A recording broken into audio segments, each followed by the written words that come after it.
What's up, book besties? Welcome to another episode of She's All Books, where we dive into the raddest reads that will totally blow your mind. Grab your favorite drink, kick back, and let's chat all things books. Because life's too short for boring stories. Ready? Let's get this book party started.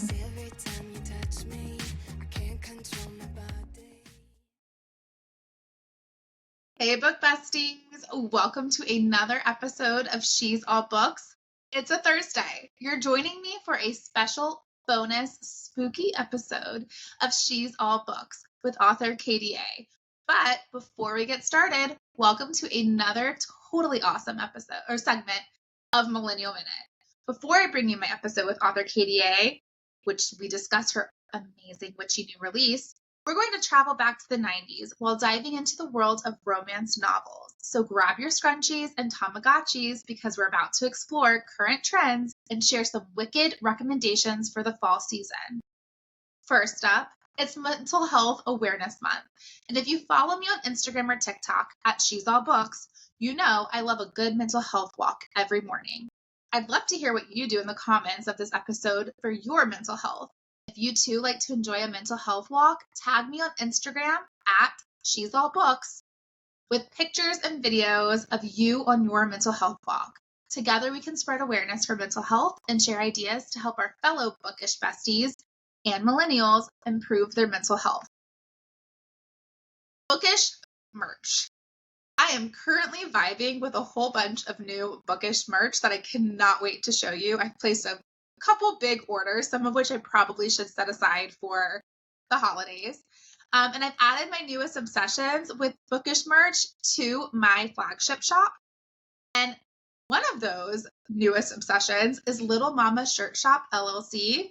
This amazing small business has the cutest bookish attire and tote bags. Additionally, I have found my new favorite Kindle covers, and I just ordered 3 new Kindle covers to interchange from the brand Page. Page is also a shop that partners with Flagship so that you can get exclusive deals and discounts that you cannot find on other sites. So you can head over to my Flagship store at, the link is flagship.shop/She's All Books to see my favorite picks from these awesome bookish shops. And you can also look at all their other products, things that maybe I haven't checked out or I haven't purchased yet, but you can still see all of their products and check out on Flagship to get special exclusive deals and discounts without any codes needed. Besties don't gatekeep, so listen. I am going to help you spice up your holiday season. Your favorite bookish bestie, that's me, is bringing you a deal that's steamier than your latest TBR pile. Today only, October 17th, you can snag an exclusive 31% off of all Coconut products on my Flagship shop for the deal of the day. But wait, there's more. If you can't shop today, no worries. You can get 30% off from October 19th through October 26th on all of your self-care, self-love favorites. Are you holiday shopping like I am already? Here's a holiday shopping tip for you. Level up your gift-giving game with Coconut's best-selling bundles, their intimacy gift set, and their play bundle. And yes, you can get 10% off and these discounts stack. So Coconut's items are perfect for that special someone who loves a spicy romance, self-care Sunday champions, your bestie who deserves some extra TLC, and anyone who believes in writing their own happiness ever after. Because let's be real, the best gifts are the ones that keep on giving. You can shop now and make this holiday season one for the books using my shop link, flagship.shop/She's All Books. I want to also talk about author collaborations because I have received some amazing book mail lately. And speaking of those Halloween bookish vibes, I was super flattered when author Sophie Lark teamed up with Handbright PR and sent me these 2 awesome books, Grimstone and, Monarch. These 2 books are amazing. If you're looking for Halloween vibes, dark romance, romantic thriller, gothic vibes, Definitely check your trigger warnings, but these two books are addicting and so perfect for spooky season. And just like me, Sophie Lark's favorite holiday, you guessed it, Halloween. I wanted to show you, sorry, the beautiful, if you're listening and not watching this episode, look at these, you can't see them, but the pages are painted blue and pink for each different book. And I just love when authors add little fun touches like that. I mean, it's amazing. Also in this one, if you are watching and you can see what I am holding up, I thought I picked a not suitable for work one. There's images that you can go along with the book and you will love it. I promise. These two books are so fun. On Monday's episode of my podcast, which featured author Margaret Rose, I talked about some of my favorite witchy vibe books, which includes Caiti A's book that we're about to dive into on today's episode. And I mentioned Julie Johnson and Amy Boyles and their witchy romance books. So definitely check those out. Some other fall and spooky books, some high on the spooky meter, some lower, are The Ex-Hex by Erin Sterling, which is a witchy romance also that'll charm you faster than Sabrina the Teenage Witch. Symmetry Boys by Aidan Thomas is a paranormal young adult romance that's more swoon-worthy than Jonathan Taylor Thomas. The Beautiful by Renee, I'm going to really butcher her name, Ahdieh, Ahdieh, is a vampire romance set in New Orleans. Oh my God. That's hotter than the cast of Buffy. Small Town Big Magic by Hazel Beck is a cozy witch romance that'll cast a spell on you like Hocus Pocus. Love in the Time of a Serial Killer, or Love in Time of Serial Killers by Alicia Thompson. I'm really butchering the names today, guys. But what is this if not a real podcast?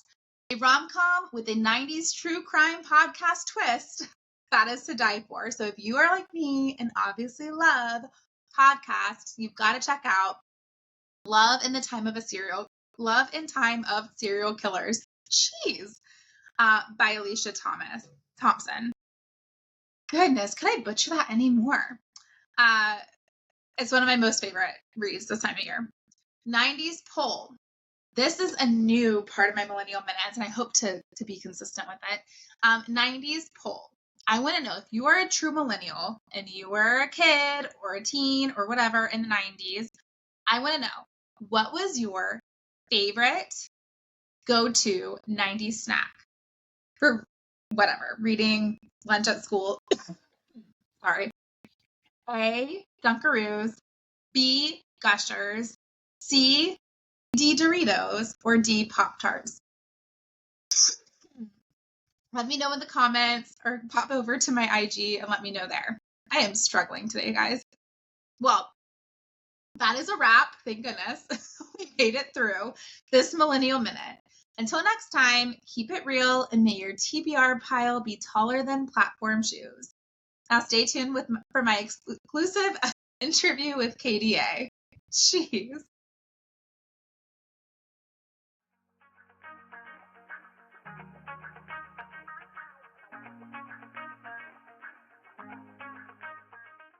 Welcome to this episode of She's All Books. I am so excited for those of you who are tuning into this episode. Today joining me is Caiti A. Caiti, thank you so much for coming on. I can't wait to talk all things books, reading, editing, all of the things that you are so amazing at. Thanks for joining me. Thanks for having me. I'm really excited. Yes, this is going to be so fun. So for those of you who are tuning in and maybe you've not heard of Caiti before, now you're about to fall absolutely in love with Caiti. Caiti, do you mind just sharing a little bit about you, your books with the audience so they have a little bit of context before we dive into all the fun nostalgic games? Sure, yeah. So I have been, a book lover since I could read. But I actually started writing my own books when I was second grade, third grade. My dad actually has a copy of the first book I wrote. I did this after school club that was like, you could write your own books and publish them. And it was about him coaching my soccer team. So he still has it. That is amazing.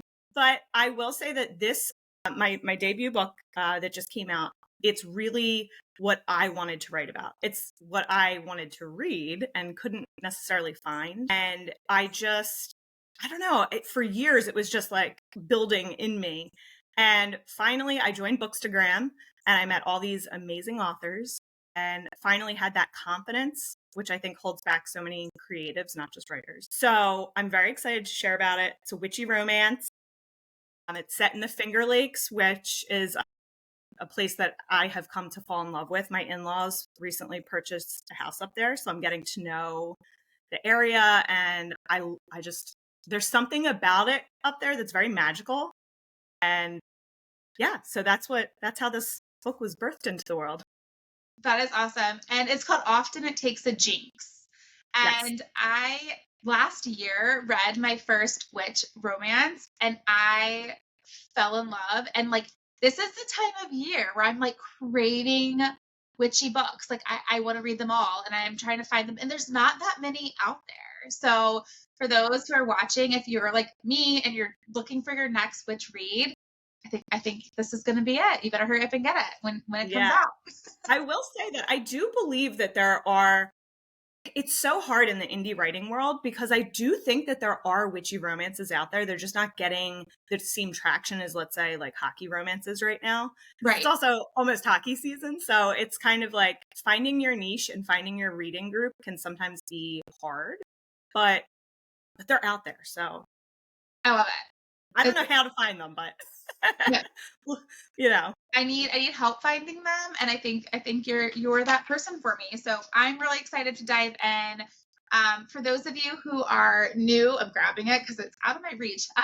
New to the pod, maybe this is your first time listening or watching. There's obviously a millennial vibe going on here. Nostalgic Gen Xers as well, of course. Loop the Gen X and the millennials in together. And I love to use this paper fortune teller to guide our questions. I'm not using it the traditional way, just to add some fun and switch up the format of question asking.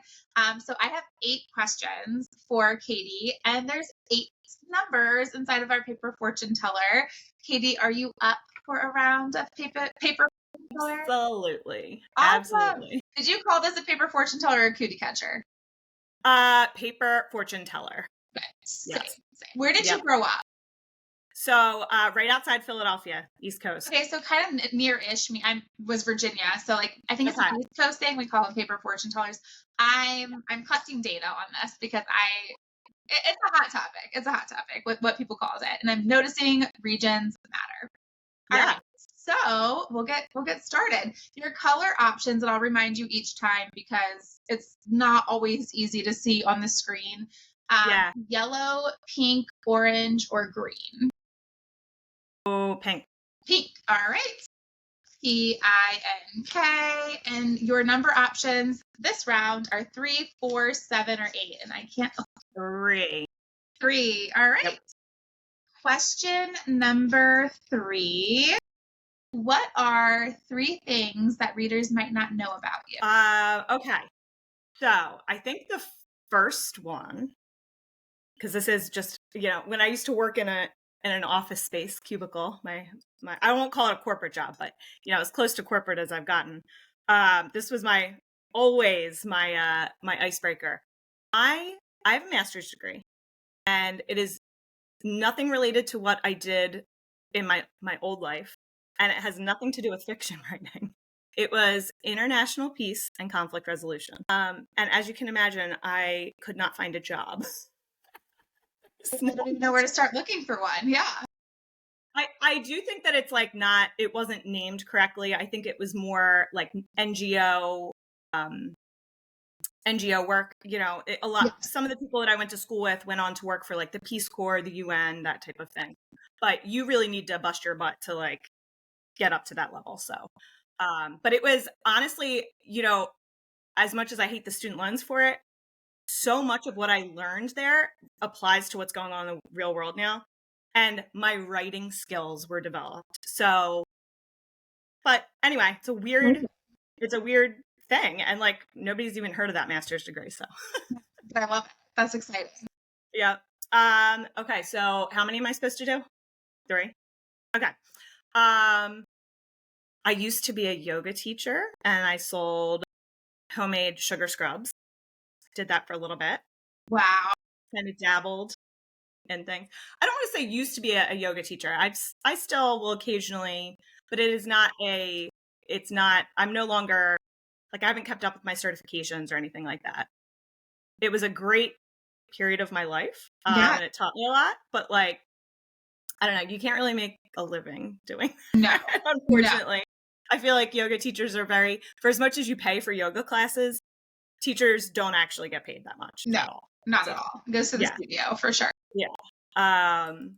And I guess number 3, so I am known for being a very, bubbly personality and everything, but I actually went through some of my darkest years right before this book was written.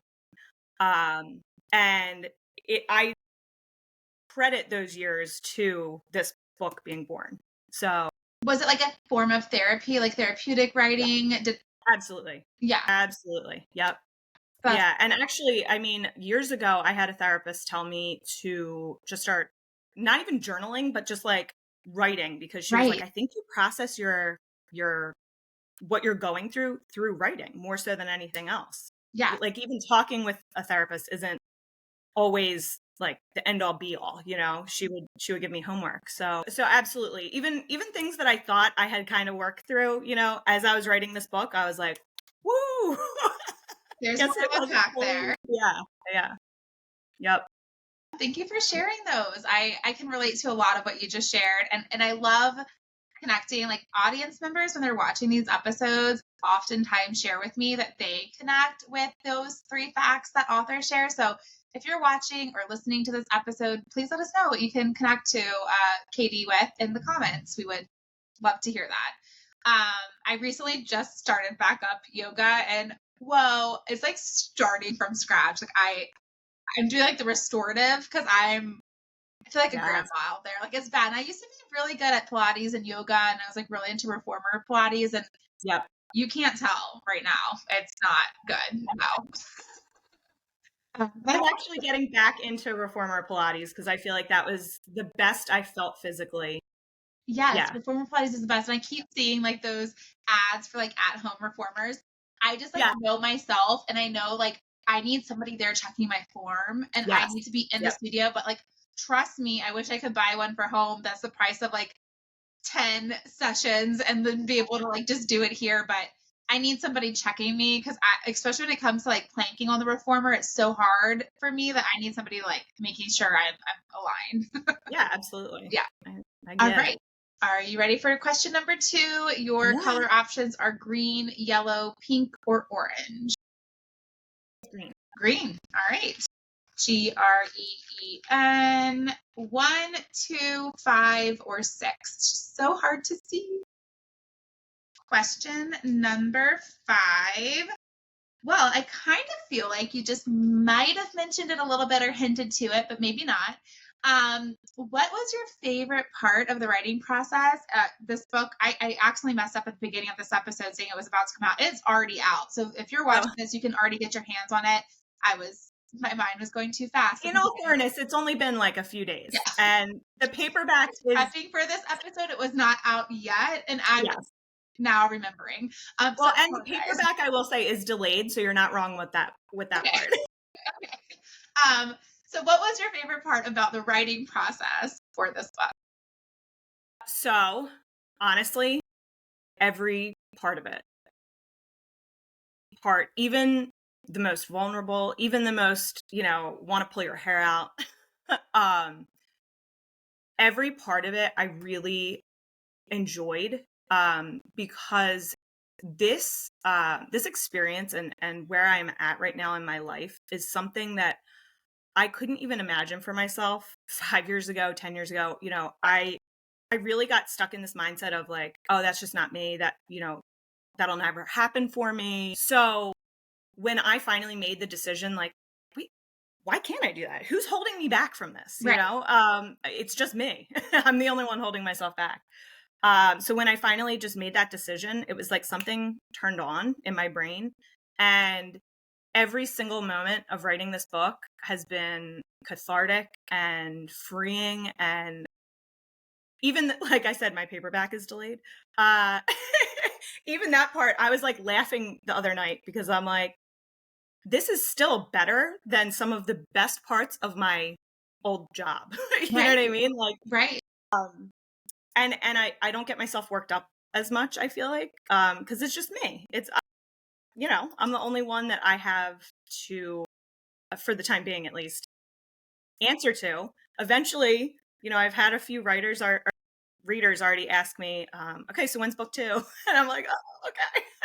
So I will start feeling the pressure, I think, from other people, but for right now, it's just me, and I love the solo part of it. So you get to be your own boss. And this also I don't know, I don't write, but I feel like it would be just like so rewarding to see that like product that you've come up with, even if it's just like for yourself, like you have it for you, and that's gotta be so fun. I love it. I have cried more in the past few days than ever before, out of joy. Like, reading reviews on Goodreads has been, not only is it, to a certain degree, you can say, oh, I don't need the validation, but it is nice to have. Yes. Yeah. But even more so than that, I love the connection. Like, having readers writing stuff that they picked up on in the book where I'm like, yes, you got it, it has truly been the best feeling.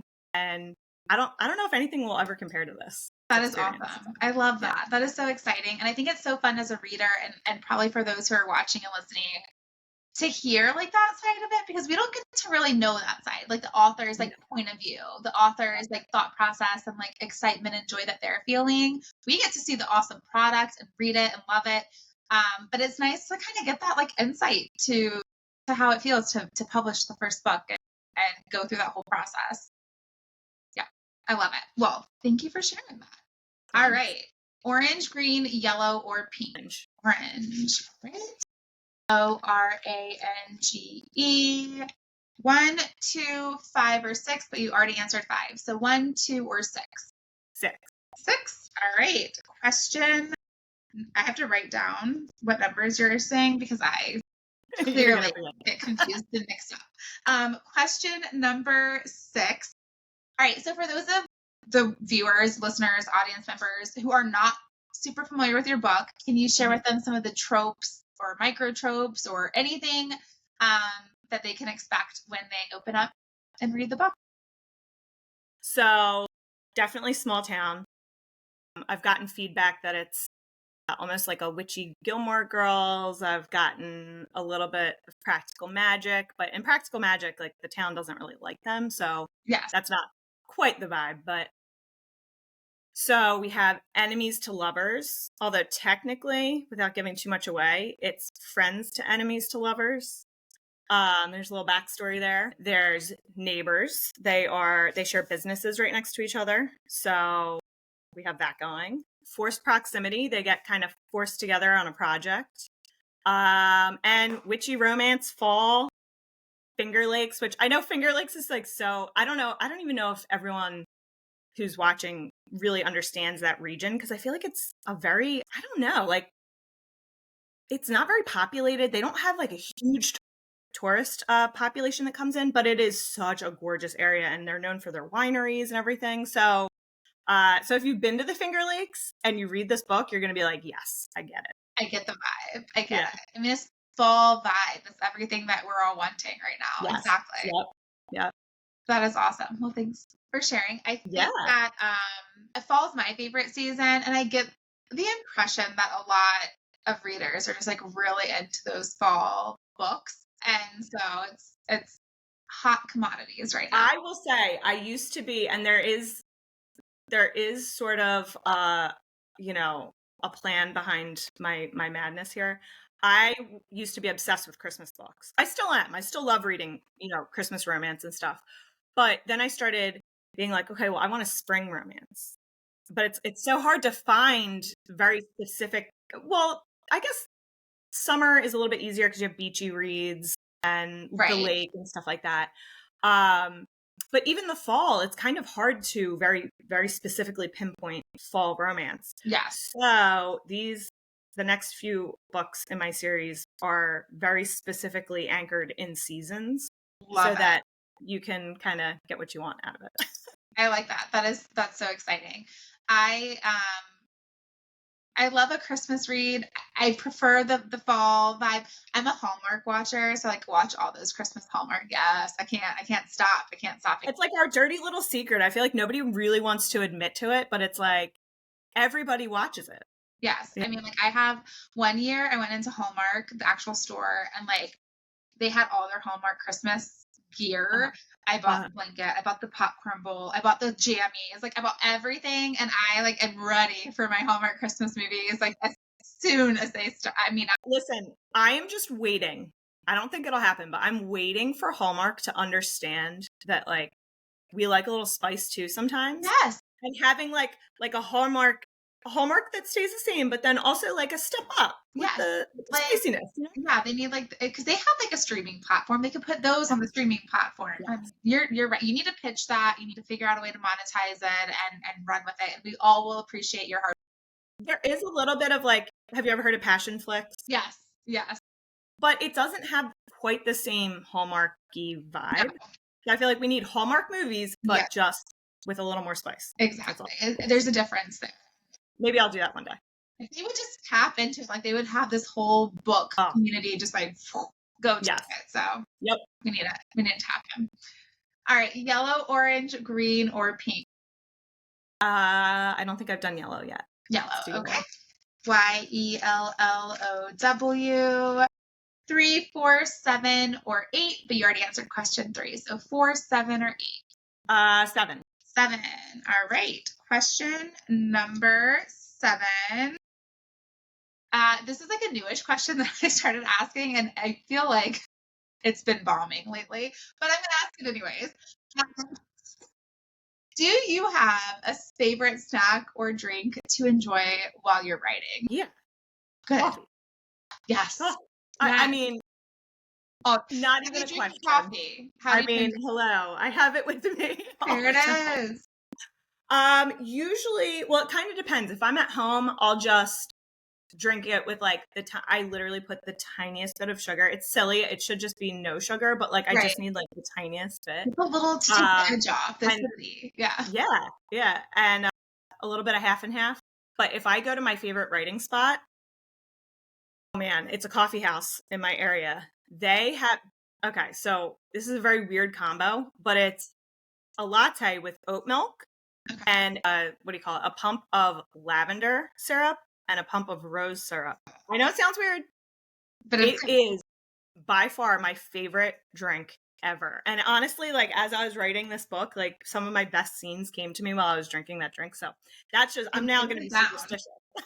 Rose pump. I'm going to try it at my favorite coffee place. Okay. That's so the rose syrup is seasonal for them, but I don't think enough people get it during the actual season. So they still have it right now. And I'm like, oh, they're going to run out of it soon because we're approaching Christmas, but I'm going to let it. You just show up with your pump of rose syrup for them to make it. Boy, they wouldn't even care. I feel like they'd be like, go ahead, get back here and make your own. Exactly. I love it. Orange, green, pink, or yellow? Going back with pink. Pink. All right. Yep. PINK. And for this one, we're left with 1 or 2 in this group. 1. All right. Question number 1. I know you also enjoy reading books in addition to writing books. What are your favorite tropes? And well, actually pause. Are you currently working on a new book? Yes. Or are you in a pause? Like a between? Nope. Okay. No. Okay, no that helps me. I had heard advice and I had thought, oh, I should definitely take a pause and just take this in and enjoy it and everything. It's not happening. Like my brain won't stop and I'm like, okay, I got to get this down now while I can.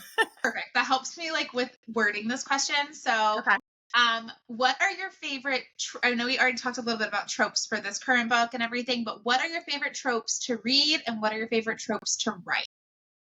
Okay. So definitely enemies to lovers is my favorite to read. Yes. by far. Everyone loves enemies to lovers, which they can get, and it often takes a Jinx. Yeah. Yep.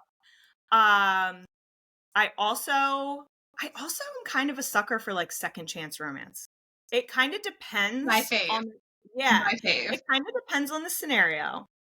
But I was actually just thinking about, I'll talk about this later, but I was thinking about a book that I read over the past year or so, and I couldn't remember the name of it, so I looked it up last night because I was like, what is this? It was a second chance romance. And when they're written really well, where there's no confusion about, like, I don't like cheating. So, yeah. But if there's been something that happened in the past and they're able to really wrap it up, yeah. Yep, that's my favorite. Everyone, the big hot tropes, like the tropes that you either love or hate, like you will find people who absolutely hate second chance romance. Yes. Those are my fave. Like I'm the big red flags, like the second chance romance, the accidental pregnancies. Like that people are like, ew, no, don't give it. I'm like, give it to me. Send them all my way. I will read them. I will read them and devour them.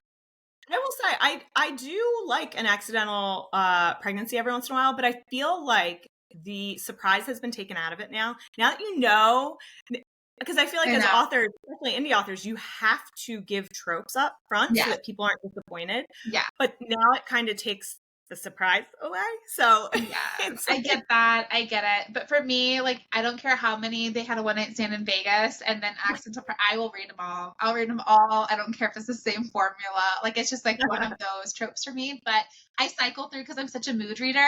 Those two tropes are always a constant for me. But I will just mafia. Like, I'll just cycle through all of them. Witch, like, just give them to me. Yep, I get it. I'm trying to think if there's any other. Oh, and you said my favorite to write. So my favorite to write, obviously, enemies to lovers. And am I giving anything away by saying this? Not really. I like cinnamon roll guys.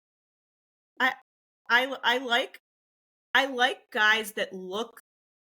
This sounds kind of crazy, but like look and sound like they might be like alphas, you know? Right. But then when you like dig deeper, you're like, wait a second, he's actually. Yes, absolutely. I like that. So, I don't know what you would call that, but we should make a name for that because I don't know of one, but I'm also like always trying to catch up on all the names. Yeah. So but that's kind of like my second book will be that. Oh, so. Very exciting. I'll have to come up with a name for that. Yeah. That's so awesome. I'm excited to check that. Now I think we need to decide what that's going to be called. I know. All right. Yellow is no. I thought for a second I get they're all so confusing. The cinnamon roll, the brunch daddy, the stern brunch daddy, the golden retriever. Like I can't keep them straight. So I don't know. There might be. When I was writing the first book, I had to actually like look up every single.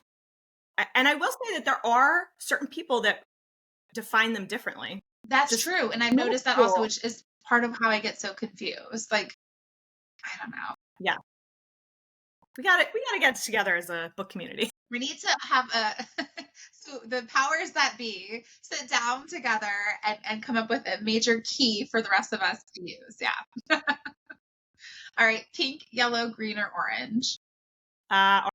Orange. All right. And if you're watching and you have a term for what she just explained for this character, let us in the comments because we want to know what you would call this character. Yeah. But I'm sorry, you said orange, or did I not even get the question? Okay. Yeah. RANGE. And 1, 2, 5, or 6, but you already did. Only 2 is left of this. Okay. Okay. So 2. Question number 2 is where did it just go? I just had it. Oh, okay.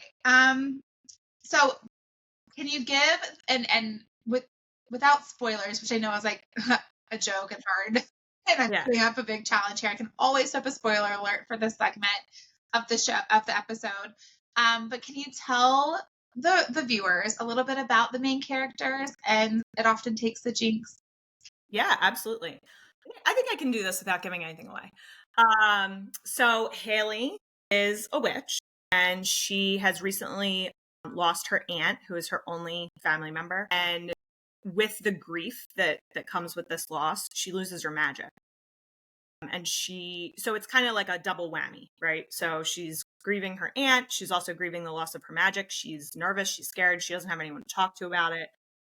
Because as far as she knows, her aunt was the only witch that she knew. So Alex is we'll call him her ex-best friend from high school, who kind of disappeared, then came back to town and set up shop right next to her aunt's business. And during this kind of tumultuous period where she's taking over her aunt's business, she's dealing with the grief, she's dealing with the loss of her magic. Every time she runs into him, they fight about something. And it's like bringing up all these like nasty feelings kind of in her.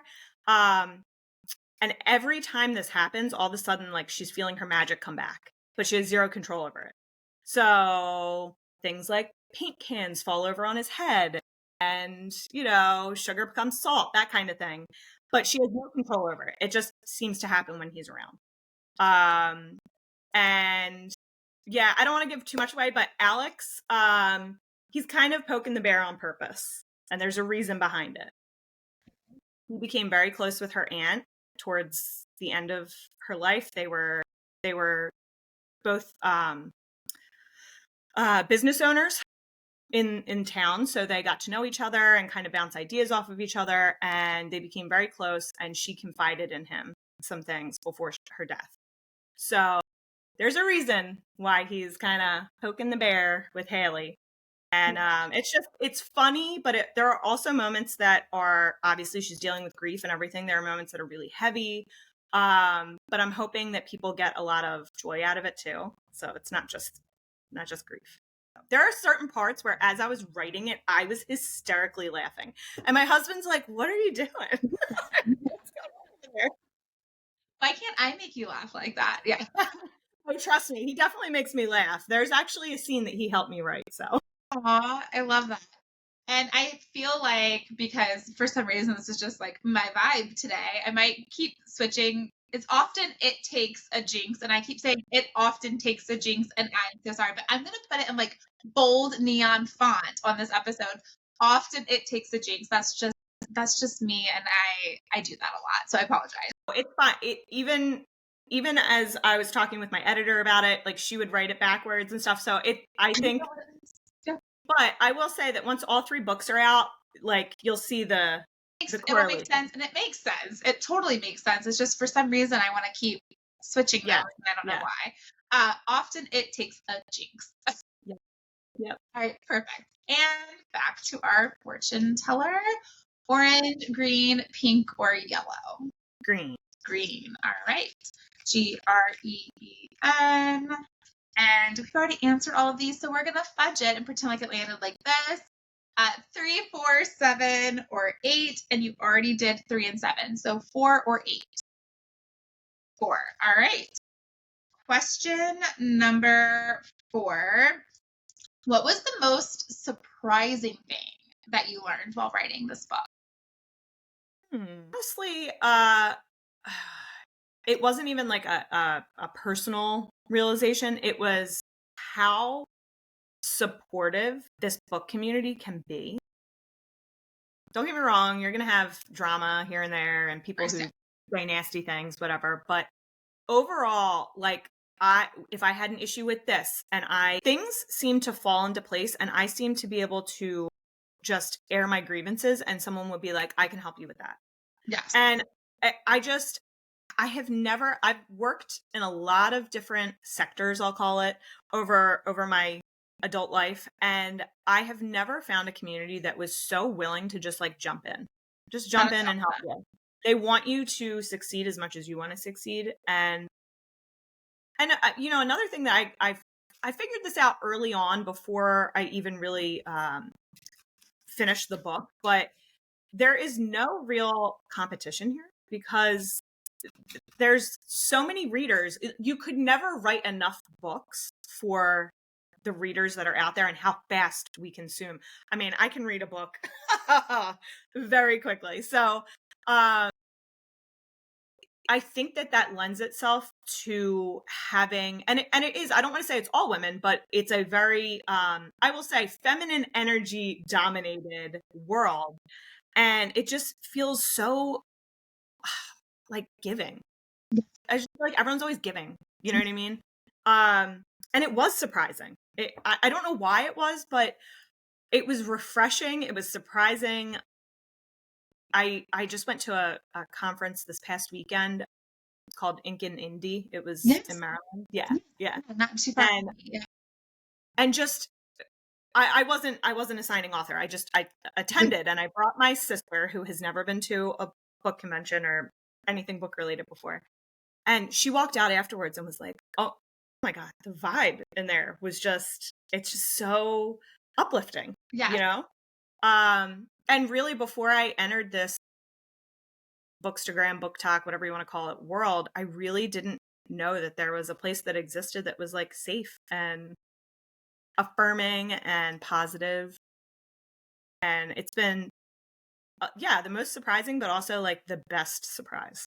Oh yeah, I love the book community. It's been so supportive and so fun. It's hopefully it continues to be like a positive place for authors, and I hope that if you're watching or listening or an audience of this podcast, that you continue to like lift up authors and provide like that support, because it's such a fun cycle of we get to be in this. We're lucky that we have these indie authors who we can connect so easily with and enjoy all the work that you're putting out there. So it's a fun community. I'll say, like, just the sheer amount of people who signed up for ARCs for me when I'm like an unknown, I'm an unknown writer. I have some followers on Instagram and TikTok, but it's like, I'm not a known person. Right. You know nothing about what I'm capable of writing. The fact that people just gave me a chance even to read the book was like, wow, thank you. Thanks for taking a chance, Yeah.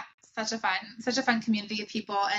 And I've been really fortunate, not to make it about me. This is all about you, but I was like, what can I do to help spread the word of this podcast? And so I created a hype squad, which I'm like, who wants to be in a hype squad? I'm not a fun author. I'm not writing a cool book. And I have the best hype squad. We do fun giveaways. I partner up with authors who are on the show. We do fun things for them. Love that. I was like, who? And it was like the same thing. It's like so many people signed up to be on this hype squad, and I'm like, what do I have to give you? But it is so fun and so supportive, and it's such a good energy that I'm like, you guys are literally making my days. Like every day, you're making my day, and it's so fun to be part of just like book loving community, supporting each other, supporting readers and authors and all. Honest, it's very healing, at least for me, because I felt like, I was kind of like a closeted nerd. Right. Yeah. When I was younger, and I feel like as a grown up and being part of this community, I don't have to be closeted in my nerdiness. Right. Exactly.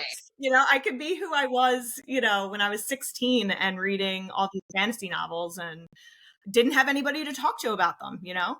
I think about that frequently. Like when growing up, we didn't have, like, you would read a book and the author was so distant, right? Like you could write to their PO box, but like you're not going to really ever hear from this author. And there was no social media to connect. And there were good things about not having social media, but like you didn't get to really like have this community, like you said, this group of people who like share the common interests that you do. And how lucky are we that like now we get that? Like now, no matter what age you are, you get to like come into this community, you get to connect, you get to leave reviews, you get to message an author and be like, oh my gosh, your book like just like totally rocked my world. Like that's so cool that we get to do that. To be honest, this book only exists for that reason. Right. You know what I mean? Like if we still only had the options that we had in the 90s where it was traditionally published books and authors being distant, there's no way. I don't think that this book would have ever been written. Which I love. Yeah. And some of the best books, my favorite books, like my top 10 favorite books have all been indie author books, like and not even traditionally published books. And that's the beauty of it. And it is. It's why we're doing this episode. Green. Oh, this is the last one. So for fun, just to entertain me, can we go through the cycle of paper fortune teller, even Sure. though we know it's going to be question number 8? All right. I'm going pink again. Pink again. Awesome. Yep. Pink. Would you like to answer question number 8? Sure. Awesome.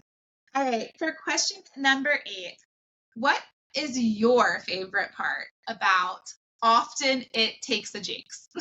Oh, my favorite part. Okay. What can I say without giving too much away? I know it's hard. I feel like I'm setting you up. My favorite part, I would say. All right. Yeah, I would say when a jinx has just happened. Okay. And Alex kind of realizes what's going on. He's like, okay, she's pushing back hardcore. She's trying really hard not to feel anything, and you know, she's just going through the motions. She's not really like living Right. life.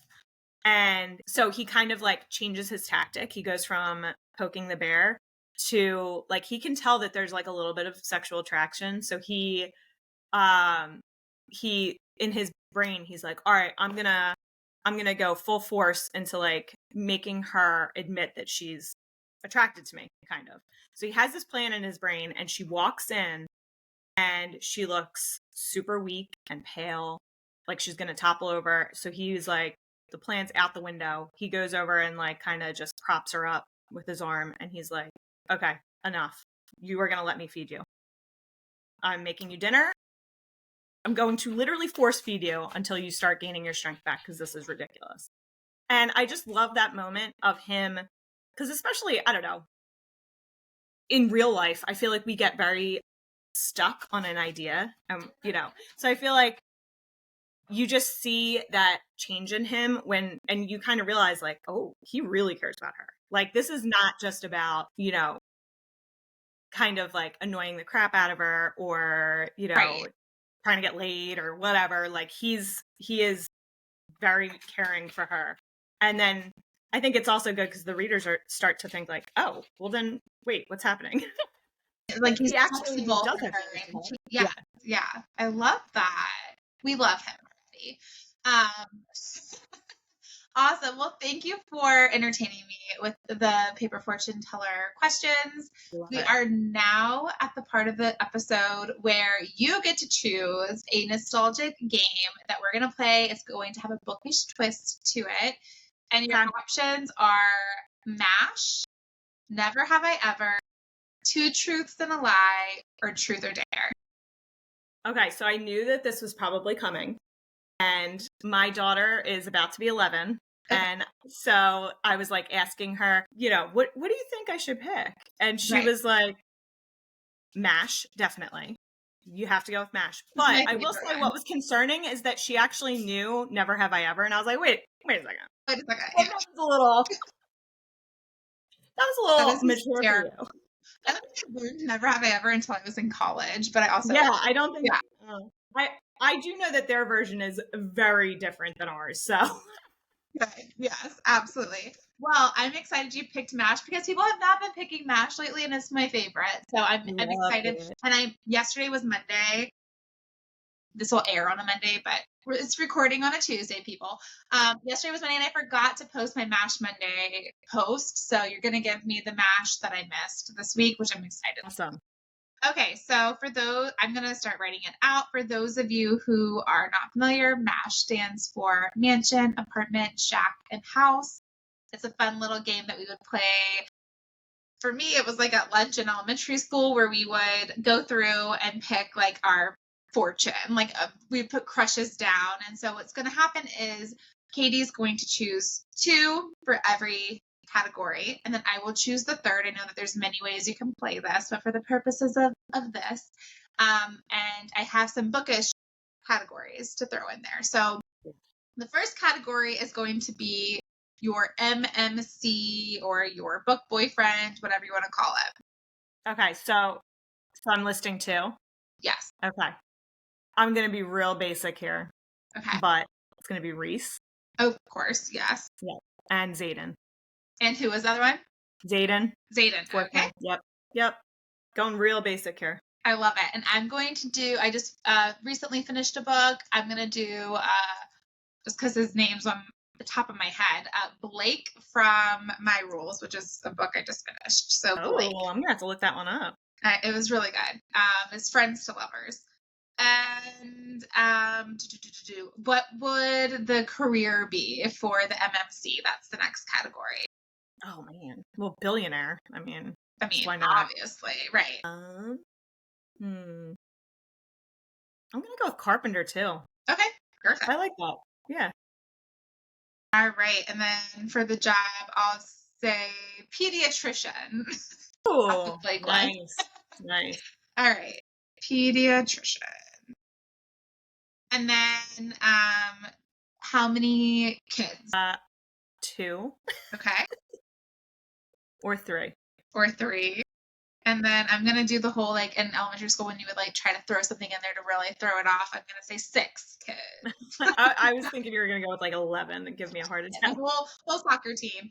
And then to make it bookish, the last category is tropes. So you get to pick 2 tropes. Enemies to lovers. Okay. And I'm gonna go with second chance. All right. Oh. Yeah. And then I'm gonna go with surprise pregnancy, just because. Don't do this to me. I already have 3 in my real life, so. Yeah. All right, so I'll start doing the little. I have it all written out. It's hard to see. I'll take a picture of it to post, but I'll start doing the spiral, and you'll tell me when to stop. All right, ready? And I'm counting 1, 2, 3, 4, 5, 6, 7.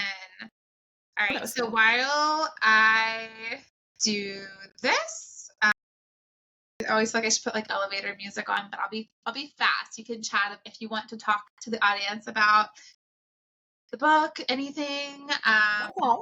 You can tell them when now you expect the paperback to come out, whatever you want to talk about. We're gonna start. Yeah, so the paperback will be out. Hopefully, I mean, listen, this process has been a learning experience. Don't upload the wrong files, guys. So my paperback should be available on the 10th, Thursday the 10th. So hopefully by the time this airs, it will be out into the world without any major issues. So, but yeah, I'm excited. I really wanted to get this in to the hands of people during the fall, like before Halloween.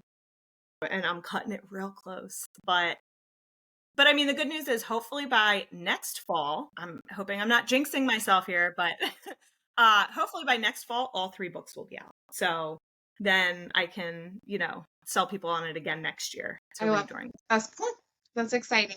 Your results. And they're cracking me up because not very realistic, but that's the point of MASH. That's the point. So for your MMC, we've got Zayden. Yeah. He's a pediatrician for this. Well, yeah, doesn't really track. 2 kids. This surprise pregnancy trope. And you live in a shack. I'm thinking like a beach shack, like right on the water, whatever. I can do that. Yeah, I can do that. Wherever you want to go. And so we have. But he's a pediatrician. Yeah, he's a pediatrician, so of course it's waterfront. So we have your results. So thank you for entertaining me with a game of MASH. I'm so excited you chose MASH because I love like reliving all of this 90s nostalgia stuff. My daughter is like just at that age, and I love that the 90s stuff is coming back just in time. Like, what a time. Like she's getting her preteen. Yeah. Love it. It's everything. The style's coming back. The fun, like little, like the shows are coming back. I mean, it's always been here for us, but like people are talking about it. I heard a rumor that Delia's is coming back. So if that actually is true, I'm going to need like a 3rd job to buy her. Yeah. Oh, we're all going to need a 3rd job. That is awesome. Well, Cati, I am so thankful that you're on this show. I can't wait for you to hopefully come back when your next book releases so we can talk about that one as well. I'm going to drop all the links in the caption for you to how how the viewers can connect with you, where the viewers can find Often It Takes a Jinx, and future work that will come out from you. But thank you so much for coming on here and entertaining me with fun nostalgia. Thank you for having me. This was so much fun. Perfect vibes. Love it. Good. Awesome. That makes me so happy to hear that. I always hope that it can be fun and relaxing and nostalgic. So that makes me happy. So thank you so much for joining me. Thank you for those of you who are watching. Please leave us a comment, like the episode, share it with a friend who you think would vibe with Caiti and Often It Takes a Jinx. And until next time, thanks for watching this episode of She's All Books. Bye. What's up, book besties? Welcome to another totally rad segment of Millennial Minute. And before I bring you my interview with author Caiti A on this amazing bonus spooky episode of She's All Books, you're right, this is a new episode airing on a Thursday. So here's your bonus episode. I have a bonus Millennial Minute. Today we're going to travel back in time to the 90s while diving into the world of romance novels. So grab your scrunchies and Tamagotchis because if you're new here, this is a literary sleepover. And we're about to explore the current trends and share some wicked recommendations for the fall season. First up, it's it's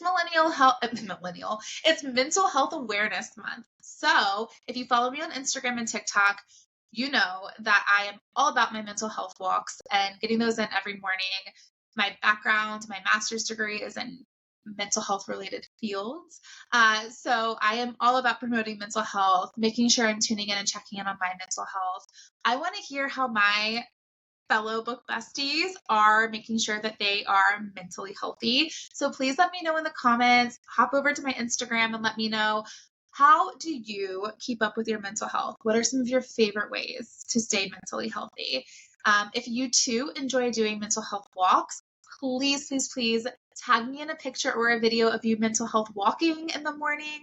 I would love to see it and share it to my stories. It makes me so excited when fellow book besties, fellow authors start to tag me in those mental health walks because together we can spread awareness for mental health. Bookish merch. I wanted to give a couple shout outs because I feel as if bookish merch is something that just excites me. I am a sucker for it. I'm going to always buy it. When I see a cute sweatshirt or shirt or tote bag or bookmark, stickers, whatever it is, I am going to go ape for it. So when I recently joined the flagship shop, I was obsessed with Little Mama Shirt Shop LLC, and they have a page, or they sell their products on flagship shop. And so I added all of my favorites to my shop, which you can go and you can check out online. You can check out all of their products on flagship. You can check out my picks on my shop. And I added just my most favorite of their stuff, things that I absolutely adore, and most of them I own. So definitely go over and check that out. I highly recommend it. Additionally, I found my new favorite Kindle covers, and I just ordered 3 new ones by Page, and they're so cute. They have bright colors. They have different sayings like not smut, good girl, like they're hilarious. So those are also over on my flagship shop that you can check out. Flagship's amazing. I've been talking about it a lot on my Instagram because they are giving discounts that you don't need a code for, you don't need a special link for. You can just go and shop through my links and you will automatically get the discounts applied. So these are deals that are exclusive to flagship, and for most of them it's brands like New Face and big brands and small brands that typically don't give this amazing of deals because flagship returns a lot of the funds back to the small businesses and big businesses so that they're able to give these exclusive discounts. So check out Page and Little Mama Shirt Shop LLC on my flagship and go buy some bookish merch. Speaking of flagship and how book besties don't gatekeep, so I'm going to help you spice up your holiday season. Your favorite bookish bestie, that is me, is bringing you a deal that is steamier than your latest TBR pile. Today only, October 16th, you can snag an exclusive 31% off of all of Coconu's products on my flagship shop and all of their products on flagship. So it's the deal of the day today, October 16th. I can't even talk. October 17th. Let me start. Your favorite bookish bestie, that is me, is bringing you a deal that's steamier than your latest TBR pile.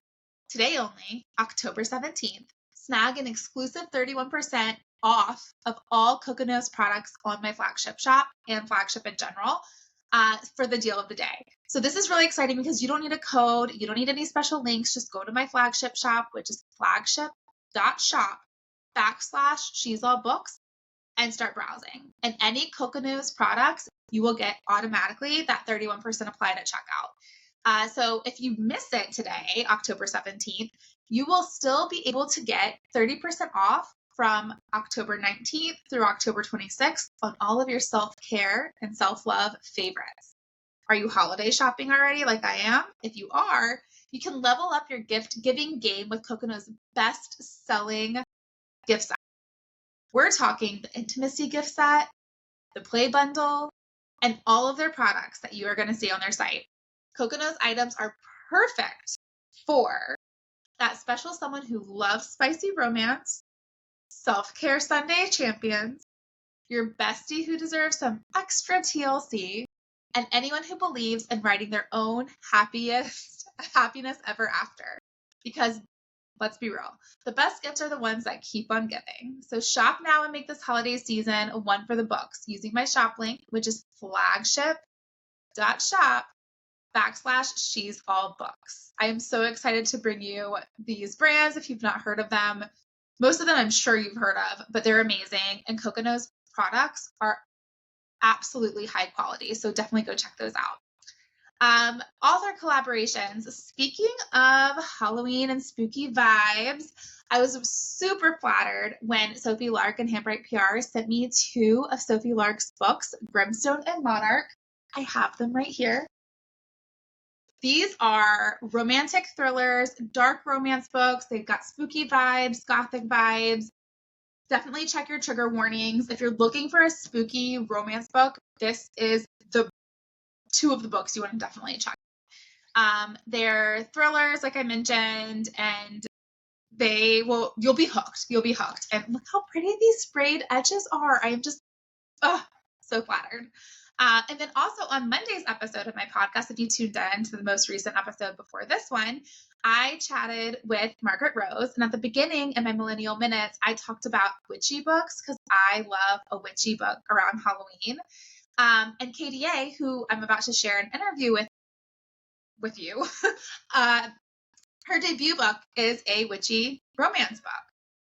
What's up, book besties? Welcome to another episode of She's All Books and a totally rad segment of Millennial Minute. Before I bring you my interview with author Caiti A about her fabulous witchy romance, hey book besties, welcome to another episode of She's All Books. It's a Thursday. You're joining me for a special bonus spooky episode of She's All Books with author Caiti A. But before we get started, welcome to another totally awesome episode or segment of Millennial Minute. Before I bring you my episode with author Caiti A, which we discuss her amazing witchy new release, we're going to travel back to the 90s while diving into the world of romance novels. So grab your scrunchies and Tamagotchis because we're about to explore current trends and share some wicked recommendations for the fall season. First up, it's Mental Health Awareness Month. And if you follow me on Instagram or TikTok at She's All Books, you know I love a good mental health walk every morning. I'd love to hear what you do in the comments of this episode for your mental health. If you too like to enjoy a mental health walk, tag me on Instagram at She's All Books with pictures and videos of you on your mental health walk. Together we can spread awareness for mental health and share ideas to help our fellow bookish besties and millennials improve their mental health. Bookish merch. I am currently vibing with a whole bunch of new bookish merch that I cannot wait to show you. I've placed a couple big orders, some of which I probably should set aside for the holidays. And I've added my newest obsessions with Bookish merch to my flagship shop. And one of those newest obsessions is Little Mama Shirt Shop LLC. This amazing small business has the cutest Bookish attire and tote bags. Additionally, I have found my new favorite Kindle covers, and I just ordered 3 new Kindle covers to interchange from the brand Page. Page is also a shop that partners with Flagship so that you can get exclusive deals and discounts that you cannot find on other sites. So you can head over to my Flagship store the link is flagship.shop/she'sallbooks to see my favorite picks from these awesome Bookish shops. And you can also look at all of their other products, things that maybe I haven't checked out or I haven't purchased yet. But you can still see all of their products and check out on Flagship to get special exclusive deals and discounts without any codes needed. Besties don't gatekeep. So listen, I am going to help you spice up your holiday season. Your favorite Bookish bestie, that's me, is bringing you a deal that's steamier than your latest TBR pile. Today only, October 17th, you can snag an exclusive 31% off of all Coconut products on my Flagship shop for the deal of the day. But wait, there's more. If you can't shop today, no worries. You can get 30% off from October 19th through October 26th on all of your self-care, self-love favorites. Are you holiday shopping like I am already? Here's a holiday shopping tip for you. Level up your gift-giving game with Coconut's best-selling bundles, their intimacy gift set, and their play bundle. And yes, you can get 10% off and these discounts stack. So Coconut's items are perfect for that special someone who loves a spicy romance, self-care Sunday champions, your bestie who deserves some extra TLC, and anyone who believes in writing their own happiness ever after. Because let's be real, the best gifts are the ones that keep on giving. You can shop now and make this holiday season one for the books using my shop link, flagship.shop/she'sallbooks. I want to also talk about author collaborations because I have received some amazing book mail lately. And speaking of those Halloween bookish vibes, I was super flattered when author Sophie Lark teamed up with Handbright PR and sent me these 2 awesome books, Grimstone and Monarch.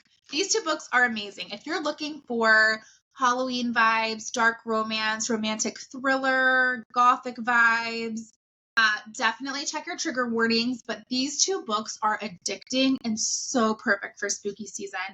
And just like me, Sophie Lark's favorite holiday, you guessed it, Halloween.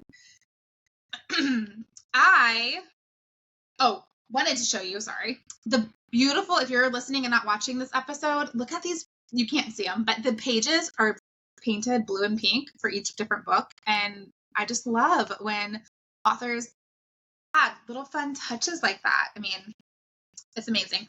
Also in this one, if you are watching and you can see what I am holding up, I thought I picked a not suitable for work one. There's images that you can go along with the book and you will love it. I promise. These 2 books are so fun. On Monday's episode of my podcast, which featured author Margaret Rose, I talked about some of my favorite witchy vibe books, which includes Caiti A's book that we're about to dive into on today's episode. And I mentioned Julie Johnson and Amy Boyles and their witchy romance books. So definitely check those out. Some other fall and spooky books, some high on the spooky meter, some lower, are The Ex-Hex by Erin Sterling, which is a witchy romance also that'll charm you faster than Sabrina the Teenage Witch. Symmetry Boys by Aiden Thomas is a paranormal young adult romance that's more swoon-worthy than Jonathan Taylor Thomas. The Beautiful by Renee, I'm going to really butcher her name, Ahdieah, Ahdieh, is a vampire romance set in New Orleans. Oh my God. That's hotter than the cast of Buffy. Small Town Big Magic by Hazel Beck is a cozy witch romance that'll cast a spell on you like Hocus Pocus. Love in Time of Serial Killers by Alicia Thompson. I'm really butchering the names today, guys. But what is this if not a real podcast?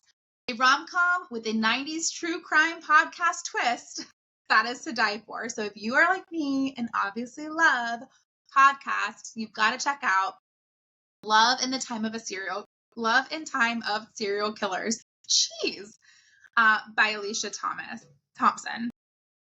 Goodness, could I butcher that anymore? It's one of my most favorite reads this time of year.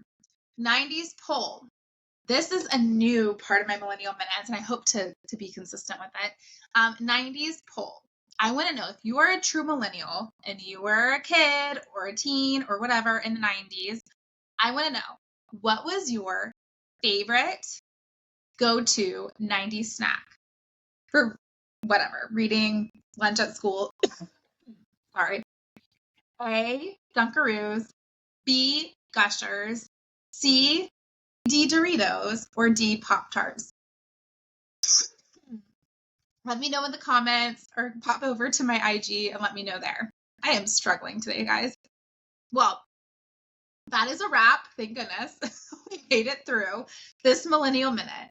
Until next time, keep it real and may your TBR pile be taller than platform shoes. Now stay tuned for my exclusive interview with Caiti A. Jeez. All right, book besties, that's a wrap on this totally rad episode of She's All Books. If you're digging this vibe, don't be a square. Smash that subscribe button faster than you can say as if. Want to keep the convo going? Hit me up on social media at She's All Books. Drop a comment, share your fave book, or tell me what you want to hear next. I'm all ears. And hey, if you thought this episode was all that, spread the word. Tell your besties, your mom, even that cute barista at the local coffee shop. The more, the merrier. Stay tuned for the next episode, dropping Mondays at 6 a.m. Eastern Time. It's going to be a blast. Until then, keep it real and keep on reading. See ya!